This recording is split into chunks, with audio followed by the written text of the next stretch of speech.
kita itu adalah invest 100%. Anda bisa tahu apa sih yang selama ini yang ingin melakukan selama 3 bulan ini dihadapi.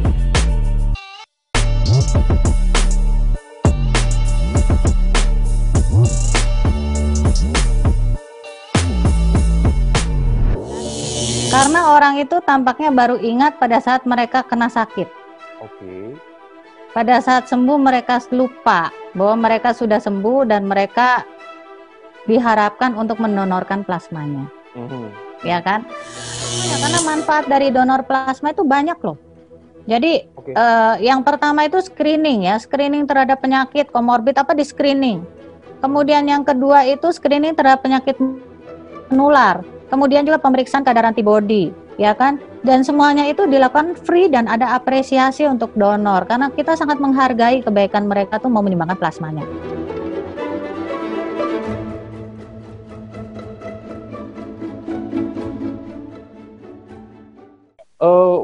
Kita ngelihat kondisi sekarang, Dok, mohon izin saya ingin tarik ke depan lagi begitu dengan kondisi yang saat ini benar-benar current banget. Bahwasanya kasus positifnya itu kan kita di Indonesia secara nasional beberapa hari yang lalu udah menyentuh 1,9 juta, sebentar lagi 2 juta begitu. Tapi kabar yang juga dalam tanda kutip sedikit melegakan adalah ya karena yang sembuh juga kian banyak begitu. Kalau lihat dari angka ketika saya ngecek itu 1,9 sekian, itu 1,75 juta lebih sudah bisa dinyatakan sembuh begitu. Betul. Nah, sementara yang bisa donor adalah orang-orang yang sembuh. Betul. Nggak langsung makin banyak yang sembuh berarti kan makin banyak yang bisa memberikan plasmanya begitu. Nah kalau kondisi dari kacamata Dokter Monica nih, apakah begitu kondisinya sekarang? Banyak yang punya willingness untuk oke, saya donor plasma aja begitu, atau justru sebaliknya, Dok? Sebetulnya itu yang saya sedih. Ya kan? Karena orang itu tampaknya baru ingat pada saat mereka kena sakit. Oke. Pada saat sembuh mereka lupa bahwa mereka sudah sembuh dan mereka diharapkan untuk mendonorkan plasmanya. Ya kan? Sekarang kita bicara data. Data menyebutkan bahwa 80-85% itu akan bisa sembuh dengan imunitas yang kuat, tentunya yang tanpa komorbid, yang masih muda dan sebagainya. 15% yaitu 10% itu bisa masuk ke dalam stadium berat. 5% itu bisa masuk ke dalam stadium kritis. Jadi kita bisa lihat di sini kalau kita tarik berarti 15% dari seluruh populasi itu mungkin yang juga mempunyai komorbid. Ya, jadi 85% dan 15%. Itu tercermin pada saat kita lihat angka kesembuhan yang jauh lebih besar daripada angka kematian. Nah, tentunya angka kesembuhan yang merupakan cerminan dari 85% ini merupakan penyintas. Nah, dari penyintas sekitar 30% itu adalah tanpa gejala. Sekitar 50-55% itu dengan gejala ringan atau sedang. Dan berdasarkan diskusi dan data yang ada, itu kita bisa lihat bahwa antibodi yang paling banyak terbentuk adalah pada gejala ringan dan sedang. Sehingga PMI sendiri dalam screeningnya itu menanyakan gejalanya apa sih? Karena antibodinya tuh paling banyak terbentuk pada yang bergejala ringan ke sedang. Jadi dapat kita asumsikan sekitar 50% itu bergejala ringan dan sedang, kan 50-55%. Kemudian kita butuh donornya adalah pria.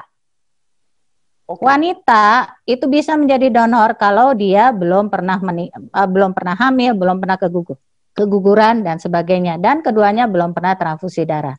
Jadi dari sekitar 55-50%, cobalah kita potong setengahnya ya, kita anggaplah proporsi pria dan wanita sama. Ya kan?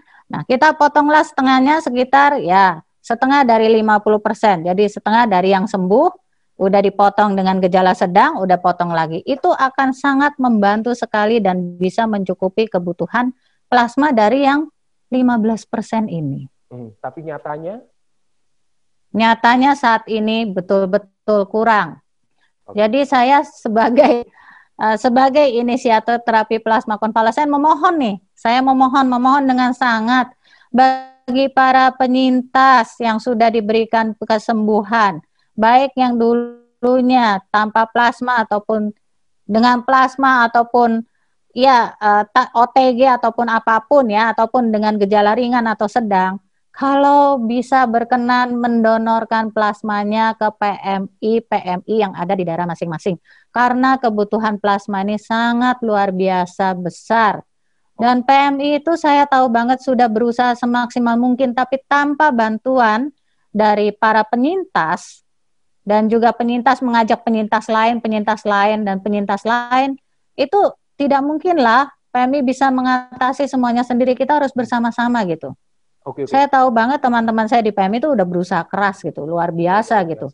Usahanya. Ya, jadi mohon izin, dokter. Tadi di awal kita ngobrol, dokter sempat menyebutkan angka bahwa sudah 42.000 plasma. Itu betul. 42.000 berarti ya, Dok ya? Ya, saya pengennya bisa membantu lagi gitu. Karena kalau 42.000 rata-rata setiap orang diberikan 2 plasma.